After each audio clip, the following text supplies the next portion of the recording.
안녕하세요. 모건대학교 정보부 개론 수강생분들, 한 주 동안 잘 지내셨나요? 벌써 12월 11일 강의입니다. 12월 둘째 주 강의인데요. 이제 다음 주 마지막 강의 이후에 기말고사가 예정되어 있습니다. 이 기말고사 관련 설명을 다음 주 실시간 강의로 진행을 하려고 합니다. 강의 시간은 오후 3시로 예상하고 있으며 관련된 사항은 이번 강의 마지막 페이지에서 다시 한번 말씀을 드리는 걸로 할게요. 그럼 강의 시작하도록 하겠습니다. 첫 번째 파트에서는 지금까지 살펴봤던 인증 기술들을 간략하게 살펴보고 그리고 인증 트렌드에 대해서 말씀을 드리고요. 그 다음 파이도 인증 메커니즘 그리고 마지막으로 응용 서비스에 대해서 설명을 드리도록 하겠습니다. 지난 시간 우리는 사용자 인증 기술에 대해서 살펴봤습니다. 사용자의 기억에 의존하는 지식 기반의 인증 방식, 아이디 패스워드 혹은 IP는 여기에 속하죠. 그리고 사용자가 소프트웨어 또는 하드웨어를 소지하는 소유 기반의 인증 방식이 있었습니다. 인증서와 그리고 OTP 기반의 인증 방식이 여기에 속하고요. 그리고 사용자의 생체 정보를 이용하여 인증하는 생체 기반의 인증 방식과 다수의 인증 요소를 이용한 다중 요소 인증에 대해서 살펴봤습니다. 그럼 차세대 인증 방식에 대해서는 어떤 것들이 있을까요? 영상 시청해 보도록 하겠습니다.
다들 이 영화 보셨나요? 미션 임파서블 영화 중에서 로그네이션 편입니다. 주인공 톰 크루즈가 수영을 해서 카드형 저장장치를 이용해서 데이터를 교체하는 장면인데요. 완전히 독립된 시스템을 해킹하기 위해서 다양한 카드, 지문, 홍채 등의 인증 체계를 주인공은 우회할 수 있지만 최종적으로 걸음걸이 기반으로 한 행위 인증 시스템만은 직접 해킹하지 못했습니다. 그래서 주인공 탐 크루즈가 행위 데이터 자체를 교체하기 위해서 잠수를 하는 장면이 나왔었는데요. 즉 행위 기반 자체에 대해서 실제 서버 측 비교 정보를 변경하지 않고는 우회 방법이 없었기 때문에 잠수를 해서 데이터를 교체를 한 거죠. 현재의 인증 트렌드가 사용자가 인증을 해야겠다라고 자각을 하고 인증을 수행하는 방식에서 사용자가 무자각 상태로서 인증을 하는 형식으로 변화하고 있기 때문에 행동 기반의 인증은 각광을 받고 있습니다. 이러한 행위 기반 인증 시스템의 선도 업체로서 비헤이비어색이라는 회사가 있습니다. 미 달파의 재정 지원을 받아서 해당 솔루션을 개발을 하는 회사인데요. 행동 기반의 인증 방식을 통해서 사용자가 사용하는 디바이스에서 마우스, 터치, 키보드를 통해서 입력을 한다고 했을 때 압력과 그리고 타이핑 속도 그리고 글자 간 타이핑 시퀀스를 측정을 합니다. 입력되는 값에 대한 행위 데이터와 일치율을 통해서 누가 실패했는지 혹은 누가 성공했는지를 구분하는 방식입니다. 이를 통해서 로그인 실패가 진짜 공격인지 아니면 본인의 실수에 의한 것인지 확실하게 구분을 지을 수가 있습니다. 다음으로 차세대의 인증 방식은 단발성이 아닌 지속적으로 인증을 수행하도록 트렌드가 변화하고 있습니다. 즉, 사용자가 보유 및 착용하고 있는 웨어러블 기기를 이용해서 한번 인증 과정을 거치면 웨어러블 디바이스를 벗기 전까지는 사용자에 대한 인증 상태를 지속적으로 유지하는 것입니다. 아래 그림에서 시계나 팔찌를 이용하거나 혹은 얼굴에 착용하는 안경과 같은 형태의 기기를 이용해서 뇌파, 심전도 등 생체 신호 영역까지도 그 지속적인 인증은 확장되고 있습니다. 이렇게 생체 인증 그리고 블록체인 등의 신기술이 사용자 인증 기술로 점차 발전하고 있습니다. 정맥으로 신분을 확인한다. 공상과학 영화 속의 한 장면 같죠? 그런데 이미 생활 속에서 이용할 수 있는 서비스입니다. 기술이 발달하며 보안 산업도 바뀌고 있는데요. 온기혁 기자가 현장인에서 만나봤습니다.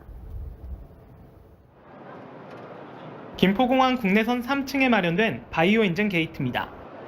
미리 등록해놓은 손바닥 정맥으로 신분을 확인합니다.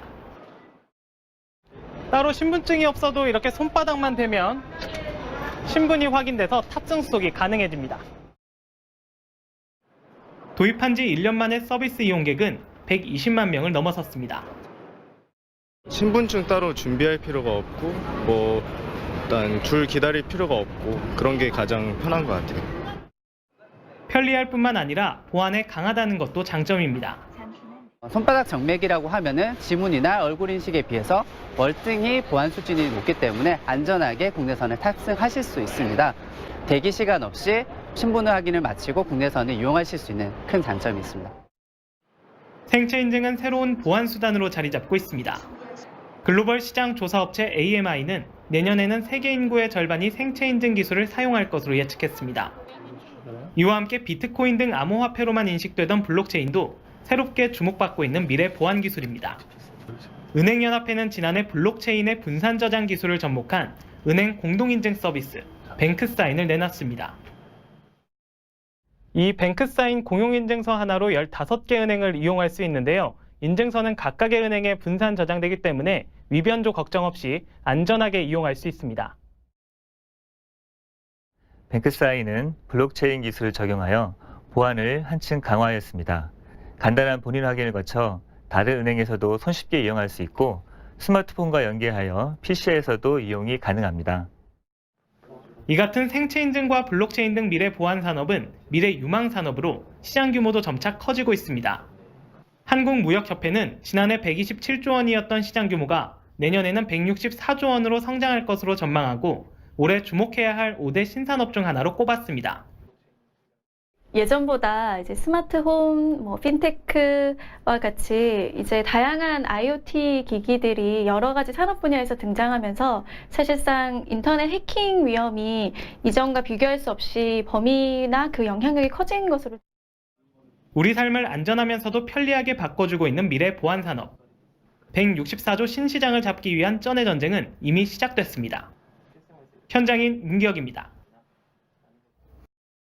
그러면 앞서 살펴본 생체 인증 기술을 온라인 환경에서 활용하기 위한 인증 메커니즘인 FIDO 프로토콜에 대해서 살펴보도록 하겠습니다. 기존에는 표준화된 인증 프레임워크가 없었습니다. 그래서 우리는 기존 사용자 인증 요소를 적용하기 위해서는 클라이언트 단과 그리고 서버 단에 새로운 인증 요소에 대한 플러그인을 설치해야만 했습니다. 지문을 사용하려면 지문 인증 플러그인을 클라이언트와 서버 단에, 음성 인증 또한, NFC 토큰 플러그인 또한 등등 기타의 인증 요소를 추가하고자 할 때는 클라이언트 단과 서버 단에 모두 이러한 플러그인을 설치를 해야 했습니다. 새로운 인증 요소가 개발되고 도입하기 위한 도입 비용은 계속 증가한다는 문제가 있었습니다. 만약 표준화된 인증 프레임워크가 도입되면 클라이언트와 서버는 표준화된 방식을 이용하기 때문에 이에 맞는 표준 암호 인증 모듈을 도입을 하고 표준 프레임워크 기반의 인증 요소를 도입함으로써 플러그인의 설치 비용 없이 편리하게 인증을 사용하는 것이 가능해집니다. 이러한 원리를 이용하면은 사용자는 표준 API를 이용해서 등록된 사용자인지를 검증을 하는 로컬 인증, 그리고 표준 프로토콜을 이용해서 클라이언트와 사용자 간 등록된 인증 모듈인지 여부를 검증하는 원격 인증을 수행할 수가 있습니다. FIDO는 이러한 원리로서 공개키 방식을 활용하였습니다. 그리고 개발된 기술로 로컬 인증과 원격 인증을 통해서 사용자를 식별을 하는데요. 사용자를 식별하는데 사용되는 이 생체 정보는 사용자 접속 기기인 클라이언트에만 보관을 하게 되고요. 검증 정보를 서버에 보관함으로써 사용자가 검증에 사용되는 정보를 서버로 보내고 사용자의 주요 정보는 기기 외부로 전송되지 않도록 하여 안전성을 보장합니다. 온라인 환경에서 비밀번호를 대체하기 위한 인증 방식, FIDO 기술 표준을 정하기 위해서 FIDO 얼라이언스라고 하는 연합체를 형성을 하여 이 해당 단체는 표준화를 진행을 했습니다. 2013년 연합체가 출범하였는데요.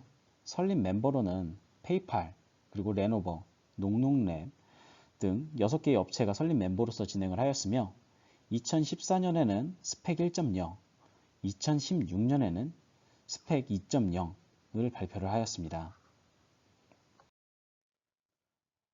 FIDO 연합체는 250여 개 이상의 기업들이 회원으로 가입되었는데요. 대한민국, 유럽, 인도, 일본, 중국의 워킹그룹을 운영을 합니다. 먼저 워킹그룹 의장직 및 주요 안건을 제출하는 보드 멤버부터 마케팅을 위해 기술을 사용하는 어소시에이트 멤버, 그리고 새로운 워킹그룹을 제안하고 참여하는 미국, 영국, 독일, 중국이 가버먼트 멤버로 있습니다. FIDO 내 국내 회원사로는 삼성전자, 그리고 BC카드, 그리고 라인, 라온시큐어가 보드 멤버로 있고요. 스폰서 멤버에는 애트리, SK텔레콤, LGU+, 한국정보인증, LG전자, TTA, 그리고 제휴 멤버로서는 아이오트러스트, 솔라시아, 삼성 SDS가 국내 기업으로서 가입되어 있습니다. FIDO 인증은 2017년 기준 국내 인증 제품이 전체 FIDO 인증 제품 중 45%를 차지하며 미국, 중국 등의 기타 국가들에 비해 압도적인 수의 인증을 취득하여 인증 실적을 선도하고 있습니다. 그럼 이제 FIDO 프로토콜에 대해서 조금 더 자세하게 살펴보도록 하겠습니다. 이 FIDO 프로토콜 최초 버전인 1.0에 대해서 설명을 드릴 텐데요. FIDO 프로토콜은 UAF 프로토콜과 그리고 U2F 프로토콜 이렇게 두 가지로 분류가 가능합니다. UAF 프로토콜은 사용자 기기와 온라인 서비스를 이용하여 사용자를 인증하는 기술입니다. 우리가 생각하는 지문, 그리고 홍채, 그리고 핀을 이용하여 사용자를 인증을 할 수가 있습니다.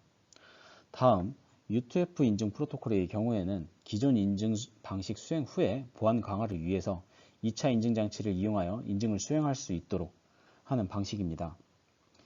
로그인 방식 이후에 USB 동글 등을 이용을 해서 2차 인증을 수행하는 방식이죠. 그럼 UAF 프로토콜을 조금 더 자세하게 살펴보도록 하겠습니다. 이 UAF 프로토콜은 사용자 기기 인증기, 즉 어센티케이터에서 생성한 공개키를 FIDO 서버에 등록하는 과정입니다. 그리고 인증 과정에서는 서버로부터 수신받은 챌린지 값 또는 거래 내역, 즉 트랜잭션 값에 서명을 하여 사용자 및 해당 트랜잭션을 확인할 수가 있습니다. 그리고 등록 취소 과정에서는 서버에 등록된 공개키, 그리고 디바이스 내 인증장치에 등록된 개인키 등 관련 정보를 삭제하는 과정입니다. 이를 이제 뒷장부터는 사용자의 관점과 그리고 데이터의 관점, 이렇게 두 가지 측면에서 살펴보도록 하겠습니다. 먼저 등록 과정을 사용자 관점으로 살펴보도록 하겠습니다. 우리는 먼저 사용자의 생체 정보를 기기에 저장을 합니다. 그리고 사용자는 기기에서 등록 기능을 선택을 합니다. 그럼 사용자는 로컬 인증에 사용할 생체 정보를 입력해서 공개키 쌍을 생성을 합니다. 이때 키쌍은 사이트별 또는 인증기별로 생성을 합니다. 그리고 생성된 공개키는 서버에 보내 등록을 하고요. 개인키는 안전하게 디바이스 내 인증기에 보관을 합니다. 이 과정을 조금 자세히 데이터 관점에서 살펴보면요. 사용자가 자신의 생체 정보를 등록을 합니다. 그리고 FIDO 등록 기능을 선택해서 서버와 등록 이닛 그리고 등록 리퀘스트 과정을 진행을 합니다. 이때 서버로부터 챌린지 값을 받게 되고요. 그리고 이 4번 과정에서 등록되어 있는 지문 정보와 자신이 현재 입력하는 지문 정보와의 일치 여부, 즉 검증 과정을 진행을 하게 됩니다. 이 검증이 완료되면 FIDO 인증에 사용될 개인키와 그리고 공개키, 이 키쌍이 생성되게 되는데요.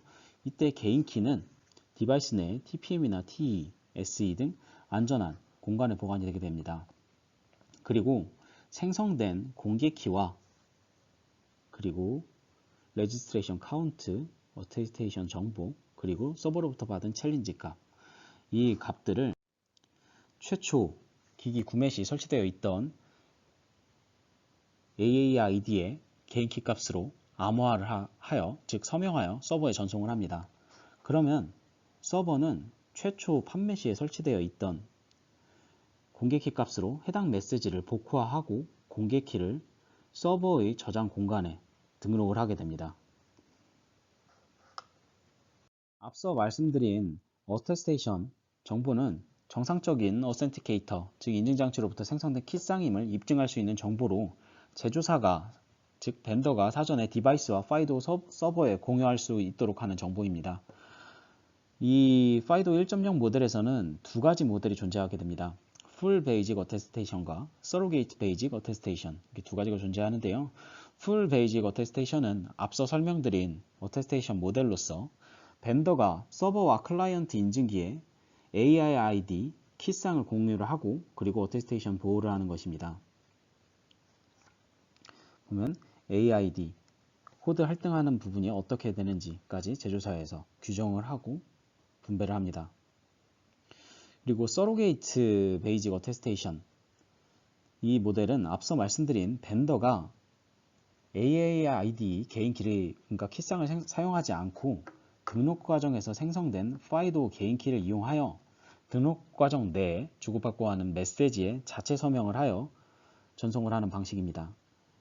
자체 서명을 하는 방식이기 때문에 암호학적인 보안 기능은 제공을 하지 못합니다. 다음은 등록 과정 이후에 인증을 수행하는 과정입니다.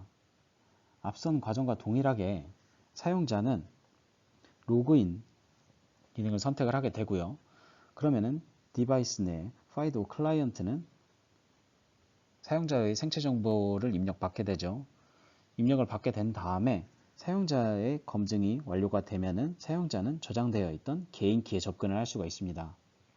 그리고 해당 개인키를 이용하여 서버로부터 받은 챌린지 값에 암호화를 진행을 하여 전자서명을 생성을 하고 해당 전자서명된 메시지를 서버로 보내게 되면 서버는 저장되어 있던 공개키를 통해서 받은 메시지에 서명을 검증을 하고 인증을 완료하게 됩니다. 이를 데이터 관점에서 조금 더 자세히 살펴보도록 하겠습니다. 먼저 클라이언트가 서버에 인증, 이닛 및 리퀘스트, 과정을 진행을 합니다. 그러면은 클라이언트는 생체 정보 입력을 통해서 기기에 저장되어 있는 지문 정보를 이용하여 보관된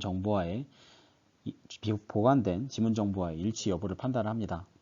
그리고 검증이 완료가 되면 클라이언트는 FIDO 개인 키를 이용하여 서버로부터 받은 챌린지 등의 값에 서명을 하여 서버로 전송을 하게 됩니다.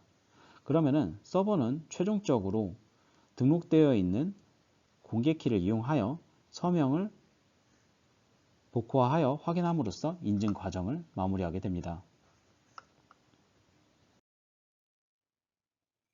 다음은 등록 취소 과정입니다. 등록 취소 과정에서는 먼저 등록 취소를 하기 위해서 사용자 인증을 진행을 하게 되고요. 사용자 인증이 끝낸 이후에 FIDO 클라이언트를 통해서 deregistration init 메시지를 FIDO 서버에 보내게 되고 해당 FIDO 서버는 deregistration request 메시지를 받아 FIDO 클라이언트에게 전송을 하고 FIDO 클라이언트와 그리고 FIDO 서버 내에 있는 사용자의 키 정보를 모두 삭제를 하여 등록 취소가 완료가 됩니다. FIDO 프로토콜 디바이스 및 서비스 서버 구조는 다음과 같습니다. 사용자들 내에 인증장치가 위치하게 됩니다. 먼저 FIDO 클라이언트와 그리고 인증장치가 위치하게 되고요. 이 인증장치 내에는 서비스별로 사용자 정보들이 보관되게 됩니다. 그리고 사용자의 생체 정보 값은 안전한 공간에 저장이 되는 거죠. 그리고 릴레잉 파티 내 FIDO 서버에도 사용자 인증기와 매치가 되도록 각각의 어센티케이터 값 이하의 안전한 저장 공간에 사용자의 공개 키들이 저장이 되게 됩니다.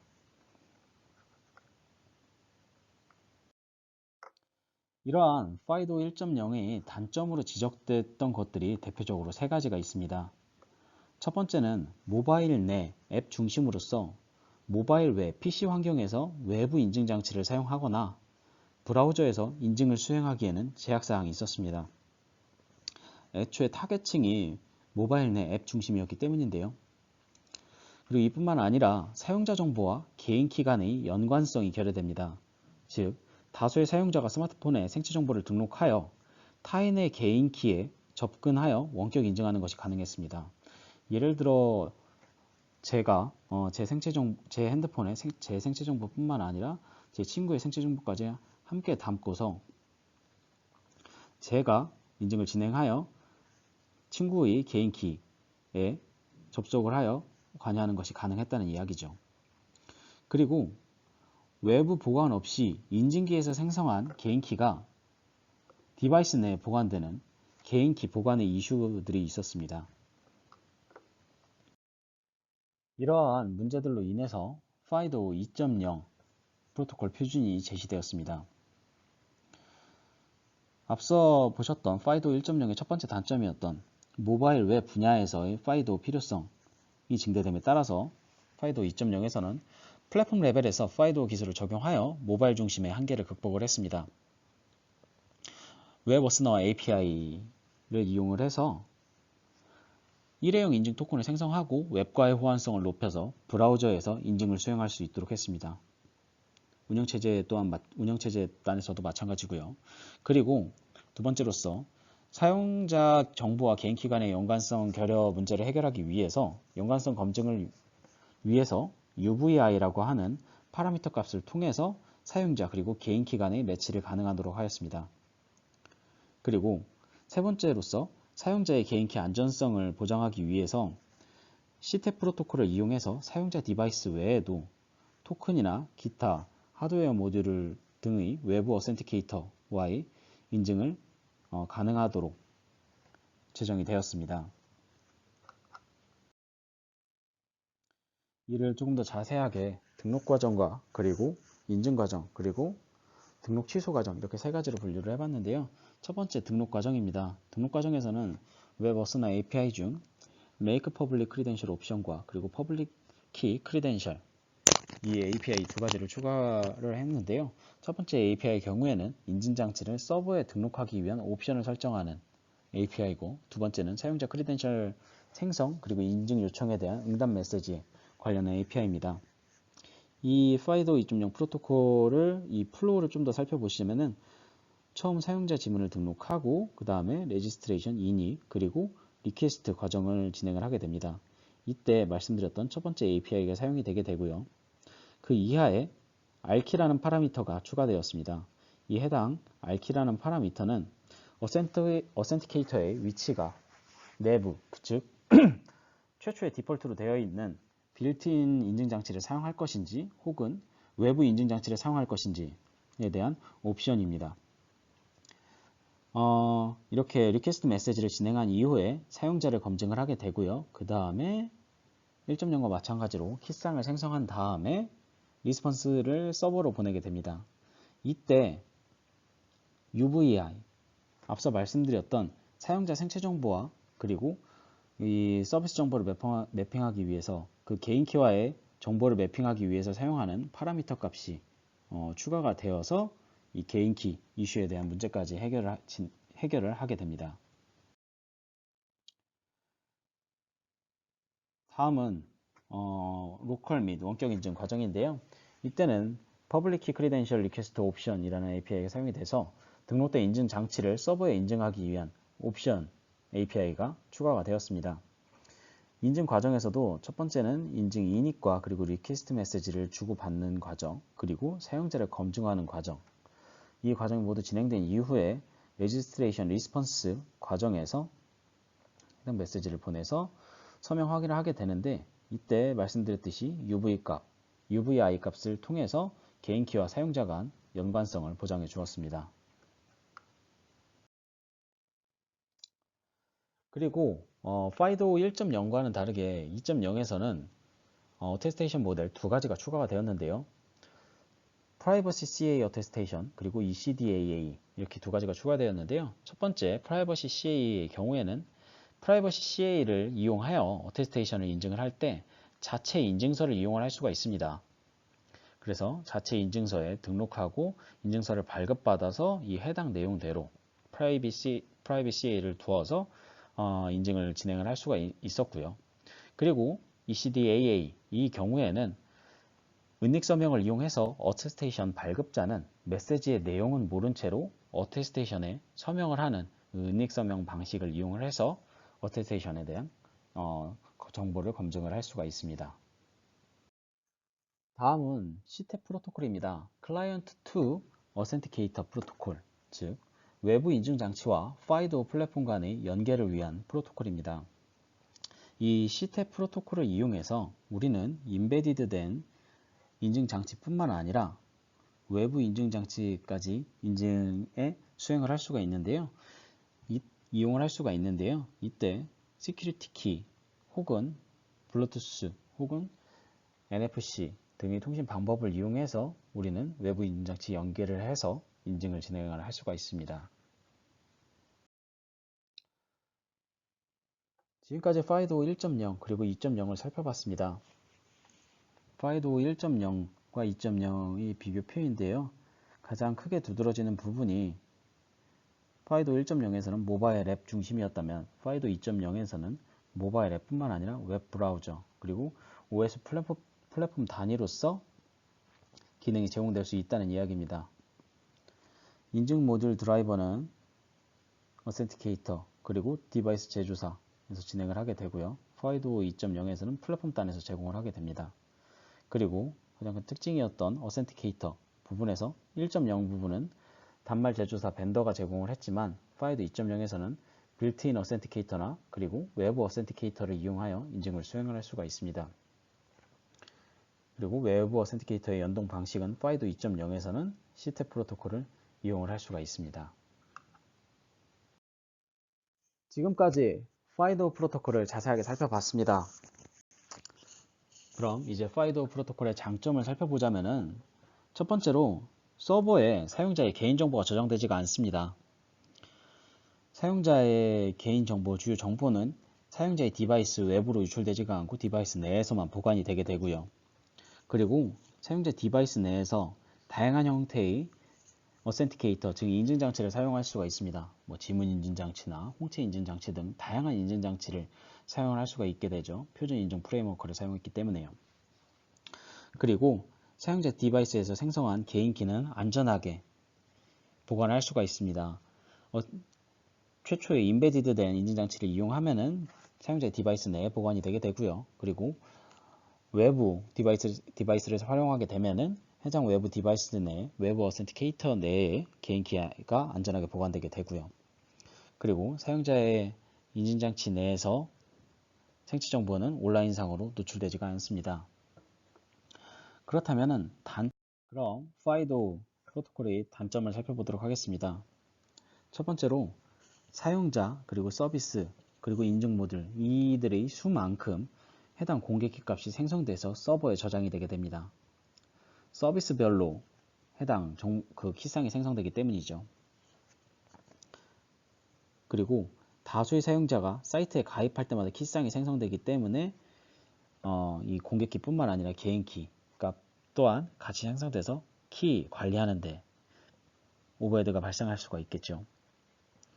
그리고 더불어서 사용자 디바이스를 분실하는 경우에는 온라인 인증 정보인 키상이 위에서 보셨듯이 UID와 그리고 앱 ID, AAID로 매핑되기 때문에 복사가 불가능하여 모든 사이트에 대해서 일일이 재가입을 해야 되는 편의성에서의 문제가 발생할 수가 있습니다.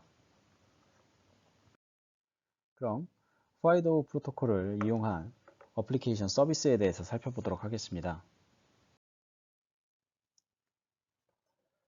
첫 번째로 지금 현재도 많이 사용하고 있는 삼성페이입니다. 이 삼성페이는 사용 방법이 간단하죠.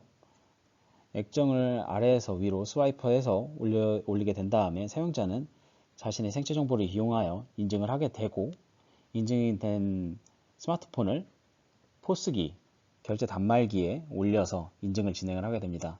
이때는 마그네틱 보안 전송, MST나 그리고 NFC, 근거리 무선 통신 방식 이 두 가지를 이용해서 결제를 진행을 하게 됩니다. 갤럭시 S6 이후에 출시되는 모든 삼성 기기에 해당 이 삼성페이 기능을 사용할 수 있도록 되었는데요. 이 삼성페이의 특징으로는 첫 번째로 MST와 그리고 NFC 방식을 이용한 모바일 결제 방식을 지원을 합니다. 그리고 기존의 신용카드 결제기에서도 이 해당 결제가 가능하게 됐고요. 그리고 결제 시에는 카드 번호 그리고 금액 등의 기타 정보를 일회용 토큰으로 변환시켜서 발급받아서 개인정보에 대한 유출을 방지를 합니다. 그리고 생체 정보를 이용한다는 가장 큰 특징이 있고요. 삼성 녹스 기반의 보안 시스템으로서 기타 비정상 행위 그리고 해커 등의 침입을 실시간으로 감지를 하여 대응을 할 수가 있습니다. 그리고 스마트폰 분실 시에는 데이터를 원격으로 삭제하여 내 정보를 안전하게 관리하기가 가능해집니다. 그래서 삼성페이의 모토가 더 많은 곳에서 더 안전하게 그리고 간편하게 결제를 진행한다는 것인데요. 이 MST 프로텍션, 이 MST 보호 방식을 좀 더 자세하게 살펴보자면은 이 MST 인코더 하드웨어 연결은 시큐어 드라이버로 TE 간에 직접적으로 연결을 진행을 합니다. 즉 이 말이 무슨 말인가 하니 1단계로 카드 앱을 실행하고 MST 카드 결제를 시작을 하게 됩니다. 그러면은 모바일 디바이스 내에서는 TE로부터 원타임 토큰과 그리고 키를 생성을 하여 인코더 그리고 드라이버 서킷 이 회로 부분의 인덕터를 이용해서 데이터를 실어 자기장을 송출하게 됩니다. 이 생성된 유도 전류는 포스 터미널 기기 이 포스기에 닿게 되고요. 포스기에 내에 있는 마그네틱 스트라이프 리더에 해당 유도 전류는 수신을 받고 이를 디코딩하여 토큰을 해독을 하여 그 결제를 완료를 진행을 하게 됩니다. 삼성페이에서 사용하는 일회용 토큰, 이 일회용 토큰을 생성하는 과정을 토크나이제이션 과정이라고 부르게 됩니다. 이 삼성페이 일회용 토큰은 1분 동안 유효한 일회용 토큰을 사용을 하는데요. 포스나 단말에 대한 보안 문제가 있어도 개인정보 도난 등의 유출 위험을 막기 위해서 해당 방식을 사용을 합니다. 이 일회용 토큰 사용 시에는 트러스트존, 이 안전한 저장 공간을 통해서 MST나 NFC 결제가 이루어지게 되는데요. 이 해당 과정을 살펴보자면은 최초에 카드사와 그리고 삼성페이 서버 이 둘 간의 결제 내용을 주고받고 해당 금액대에 따라서 우리는 일회용 토큰을 디바이스 내에서 생성을 하여 해당 내용대로 포스기에 이 토큰을 전송을 하게 됩니다. 이 토큰을 전송을 하고 이 포스기에서는 이 일회용 토큰을 카드사 그리고 파이도 서버에 전송을 하게 됩니다. 파이도 인증 과정은 파이도 서버에서 담당을 하게 되고요. 그리고 해당 토큰을 받게 되면은 이 토커나이제이션 된 정보를 카드사에서 받아서 이 토큰에 대한 내용을 확인하는 것이죠. 결제일이나 기타 등의 트랜잭션 정보 등을 확인을 하게 됩니다. 다들 삼성페이 어떻게 사용하는지 아실 텐데요. 이 과정을 좀 더 살펴보자면은 최초에 카드 정보를 입력을 하고 그리고 계좌에 대한 지문 인증 과정 그리고 결제 핀을 등록을 하게 됩니다. 그리고 카드에 서명을 하게 되고 그리고 카드에 대한 추가가 완료가 되게 됩니다. 그렇다면은 이 등록된 카드를 사용할 때는 앞서 말씀드렸듯이 홈 버튼 위를 스와이프업해서 이 삼성페이를 선택을 하게 되고요. 그 다음에 카드를 선택을 하고 지문 인증을 수행을 하여 이 결제 모드까지 들어가게 됩니다.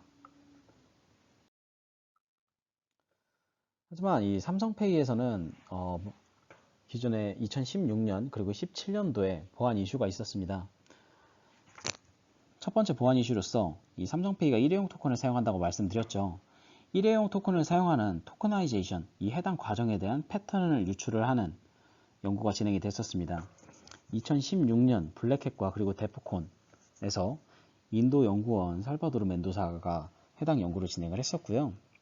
이 해당 내용으로는 토큰화 프로세스를 분석을 해서 이 토큰화된 부분을 살펴보자면은 첫 번째 앞에 부분은 고정된 부분으로서 등록된 카드의 정보로서 구성이 됩니다.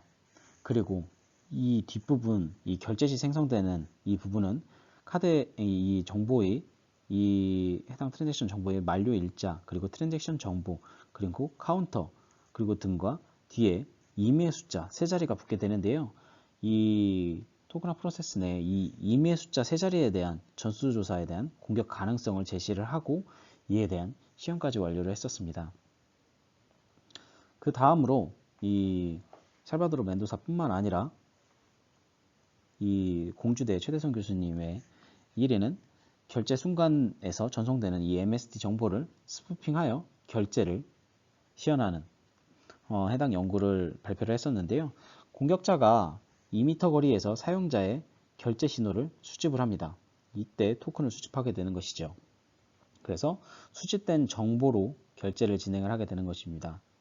이때는 토큰이 사용되기 전에, 그러니까 일회용이라고 말씀을 드렸죠. 일회용 토큰이기 때문에 토큰이 사용되기 전에 공격자가 결제를 해야 성공 가능하기 때문에 이 정상적인 결제를 할 때 MST 제밍 등의 제밍을 통하고 해당 결제를 매그스푸프, 그러니까 마그네틱 신호에 대한 스푸핑을 거쳐서 수집 토큰으로 결제를 진행을 하는 방식으로 해당 연구를 진행을 했었습니다.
다음은 갤럭시 S8에서 이 홍채 인식 보안이 해제되었던 모습입니다.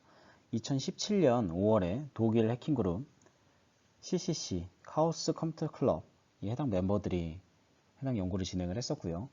디지털 카메라의 적외선 촬영 기능을 이용해서 사용자의 얼굴 사진을 촬영을 하고요.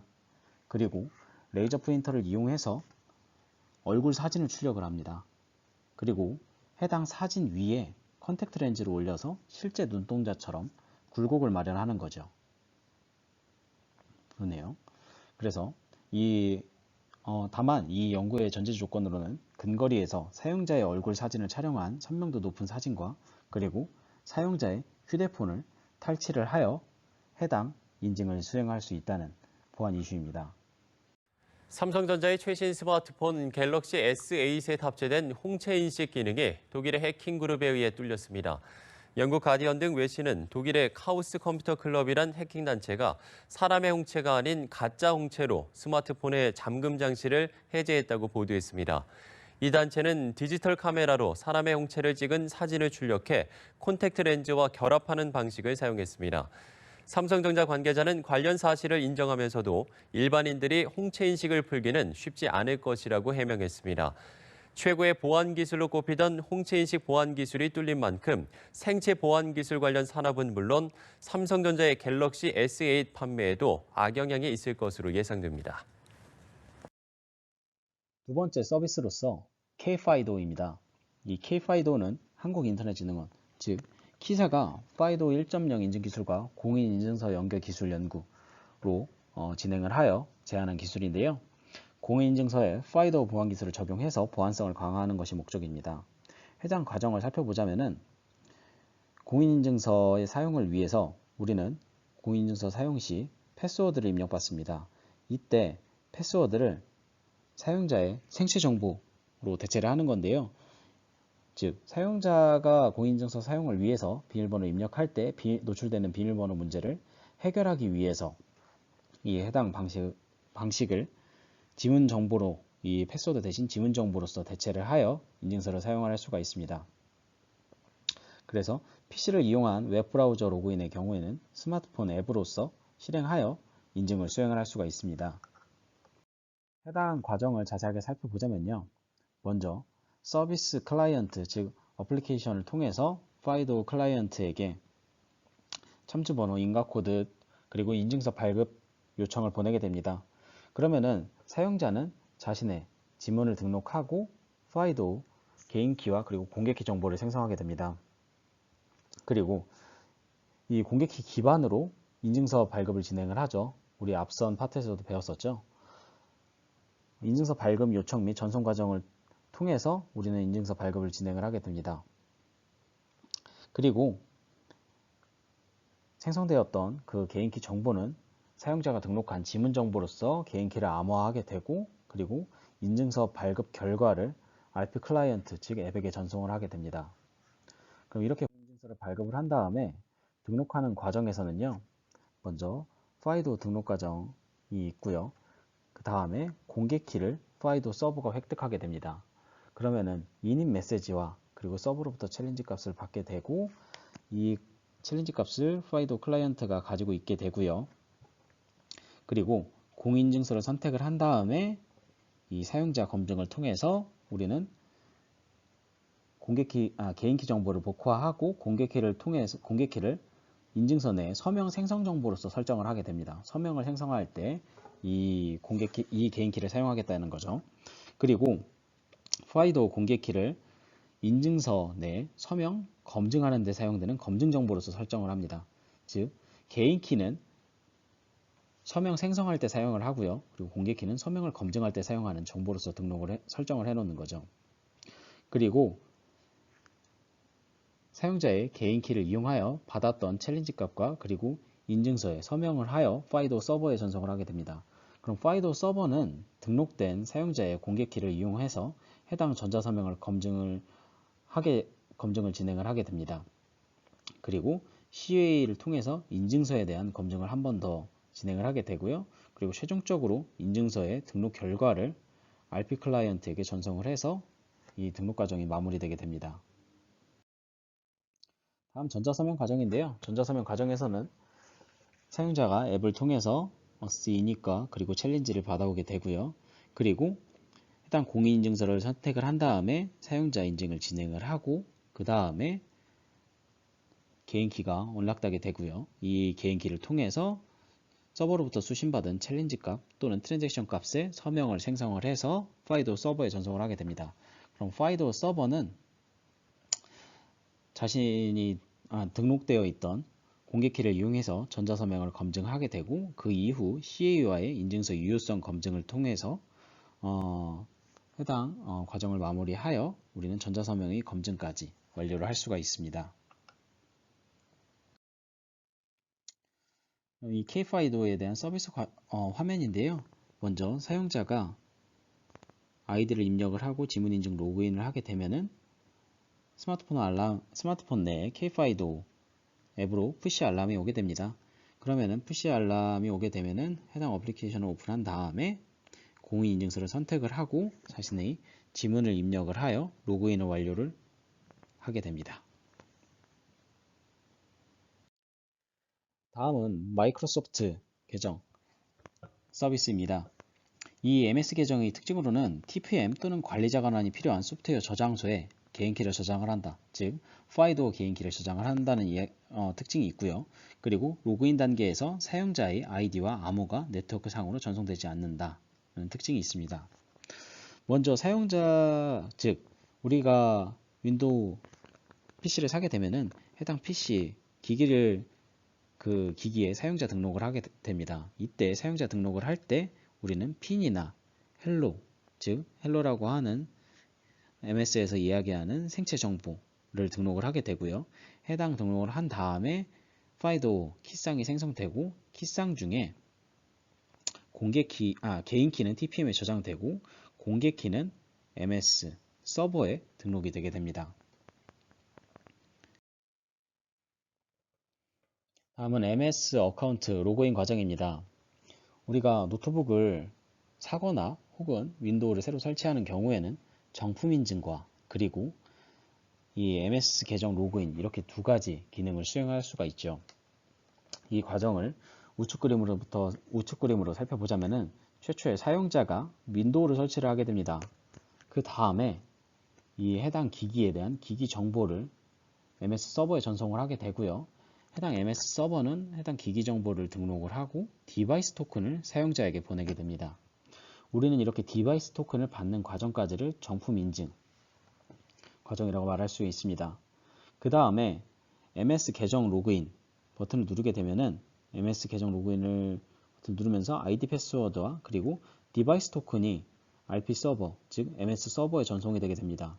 그럼 마이크로소프트 서버는 해당 디바이스 토큰 유효성을 판단을 하고 이 디바이스 토큰을 서비스 토큰으로 바꾸어서 사용자에게 전송을 하게 됩니다. 그럼 사용자는 서비스 토큰을 저장하고 이 이후의 프로세스를 진행을 할 수가 있는데요. 이때 이 서비스 토큰은 사용자 정보를 등록할 때 사용이 되게 됩니다. 먼저 핀이나 그리고 윈도우즈 헬로 이렇게 핀이나 혹은 사용자의 생체 정보를 등록을 하여 사용을 할 수가 있는데요. 사용자가 핀 또는 헬로에 대한 등록 요청을 진행을 하면은 사용자는 서버에게 이전에 받았던 서비스 토큰과 그리고 디바이스 토큰 이렇게 두 가지 값을 서버에게 전송을 하게 됩니다. 그럼 서버는 해당 서비스 토큰을 받은 다음에 서비스 토큰 프라임으로 업데이트 시켜서 사용자에게 전송을 하게 됩니다. 물론 이 과정 내에서 서비스 토큰과 그리고 디바이스 토큰에 대한 유효성 검증을 하겠죠. 그리고 이 서비스 토큰 프라임을 받게 되면 사용자는 자신의 핀 그리고 또는 윈도우즈 헬로 정보에 따라서 키쌍을 생성하게 됩니다. 그리고 개인키는 본인이 저장을 한다고 말씀을 드렸었죠. 공개키를 마이크로소프트 서버에 등록을 하게 돼서 등록이 완료되면은 이 공개키에 대한 ID 값을 사용자가 수신받게 됩니다. 그러면은 이 사용자 단에선 서비스 토큰 프라임을 어떻게 사용하는지에 대해 궁금한 분들이 있으실 거라고 생각이 들어요. 이 과정을 살펴보시자면은 우리가 MS 관련 서비스를 로그인할 때 생체 정보를 이용을 합니다. 이 생체 정보 예를 들어서 MS 스토어에서 저희가 게임을 받는다고 생각을 해볼게요. 그때 게임을 받을 때 우리는 사용자 본인인지 확인하기 위해서 핀 또는 윈도우즈 헬로를 이용해서 사용자 인증을 진행을 하게 됩니다. 이때 사용자는 MS 서버에 로그인 요청을 보내고 그러면 서버로부터 입력하라라는 이 해당 페이지에 대한 알람을 받을 수 있죠. 그럼 사용자는 저장해놨던 개인키를 로드를 해서 개인키로 서버로부터 받은 챌린지, 즉 넌스 값과 그리고 자신이 보유하고 있던 서비스 토큰 프라임 값, 그리고 정품 인증 때 받았던 디바이스 토큰 값, 이렇게 세 가지 값을 MS 서버에 전송을 하게 됩니다. 그럼 MS 서버는 자신이 보유하고 있던 사용자의 공개 키를 이용하여 서명 값을 검증을 할 수가 있죠. 즉 넘스 값을 검증을 할 수가 있습니다. 그리고 서비스 토큰 프라임 값과 그리고 디바이스 토큰에 대한 유효성을 판단을 하고 그리고 서비스에 접근할 수 있는 서비스 토큰 값을 사용자의 공개 키로 암호화하여 사용자로 전달하게 됩니다. 그럼 사용자는 이 액세스 토큰 값을 가지고서 본인이 원하는 MS 서비스를 제공을 받을 수가 있는 거죠. 이용할 수가 있는 거죠. 여기까지 지지난주 그리고 지난주 강의를 통해서 사용자 인증 메커니즘에 대해서 살펴봤고요.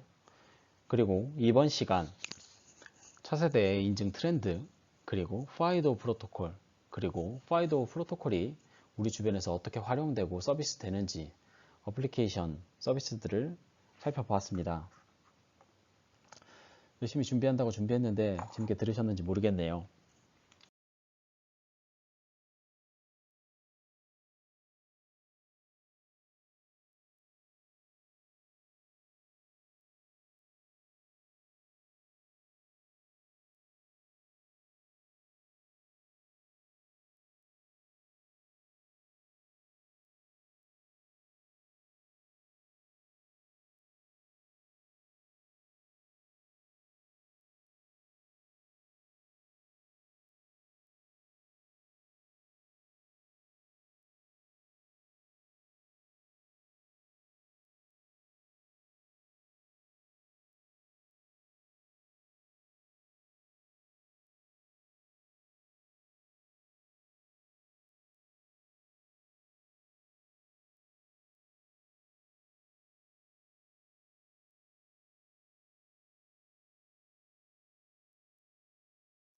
다음은 강의 초반부에서 말씀드렸다시피 기말고사 관련한 공지사항입니다.